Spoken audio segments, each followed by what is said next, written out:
இதில் அரசு கேபிள் தான் அதிகமாக லோக்கலில் வந்து இருக்கும் மக்கள்கிட்ட.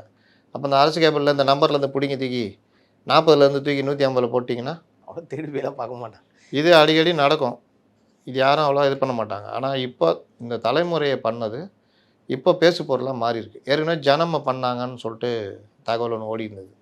மற்ற சேனல்லாம் பயந்து போய் தான் இதுக்கு அரசுக்கு எதிராக நியூஸ் போடுறது. 2 காரணம். ஒன்று, முதல்வருடைய நிகழ்ச்சி மற்றதுனா பெரிய விளம்பரம் கொடுப்பாங்க. போதையில் இளைஞர்கள் வீழ வேண்டாம் அப்படிலாம் பேசினார்ல, அதெல்லாம் பெரிய அளவில் வருமானம் வரும் அந்த சேனல்களுக்கு. ஓகே. அது ஒன்று. அரசு நிகழ்ச்சிகளை ஒளிபரப்பு மூலிமா அதில் விளம்பரம் மற்ற விஷயங்கள்னு. ப்ளஸ்ஸு இது இந்த அரசு கேபிளில் இந்த நம்பர் கரெக்டாக இருக்கிறதுன்னு. எதிராக பேசிட்டா இது எல்லாமே கட் ஆகிடுச்சுன்னா வருமானம் போய்டும்ல. ஆமாம். அந்த பயம் எல்லாருக்குமே இருக்கும். அதனால பேச மாட்டாங்க. பெரும்பாலும் அரசுக்கு எதிரான செய்தியை கொஞ்சம் இது பண்ணுவாங்க. சிஎம் பேசுகிறத கட்டாயம் ஒளிபரப்புவாங்க. அந்த மாதிரிலாம் இருக்கும். இப்போ தலைமுறைக்கு இந்த விஜய் விவகாரத்தில் என்ன நடந்துச்சுன்னு ஏதோ பேட்டி கொடுத்துருக்காங்க போல். அதாவது நியூட்ரலாக. ஓகே. எந்த 2 சைடுமே தப்பு இருக்குன்ற மாதிரி ஏதோ கொண்டு போயிருக்காங்க போல்.